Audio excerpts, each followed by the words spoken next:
నాకు అనిపిస్తుంది, నిన్న చూశాను సాక్షి విలేకరి, సాక్షాత్తు సాక్షి విలేకరులు హెచ్చర్లో ఎమ్మెల్యే కిరణ్ కుమార్ వేధిస్తున్నాడని ఆత్మహత్య చేసుకుని చనిపోయాడు. ఎవరో కాదు, సాక్షి విలేకరే.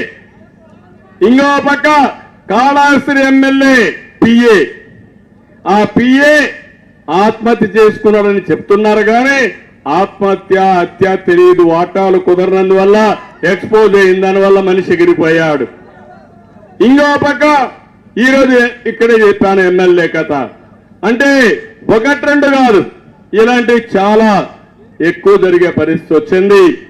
మన నియోజకవర్గంలో 500 మంది పైన అక్రమ కేసులు పెట్టారు. ఇక్కడే మన ఎమ్మెల్సీ శ్రీనివాసులు కూడా జైల్లో ఉండొచ్చారు. తమ్ముళ్ళు విశ్వనాథ నాయుడు అందరూ కూడా ఎక్కడెక్కడో అండర్ గ్రౌండ్కి వెళ్ళిపోయి మళ్ళా తిరిగి వచ్చారు. ఏంటి దౌర్భాగ్యం అవునా కాదా? రేపు నేను ముఖ్యమంత్రి అయిన తర్వాత వైఎస్ఆర్ కాంగ్రెస్ వాళ్ళు వదిలిపెట్టాలా అని అడుగుతున్నా. ఈ పరిస్థితి తెచ్చింది ఎవరు? సైకో అవునా కాదా? అంటే ఈ రాష్ట్రంలో బతకడానికి మనకు అర్హత లేదా? ఏంటి అహంకారం?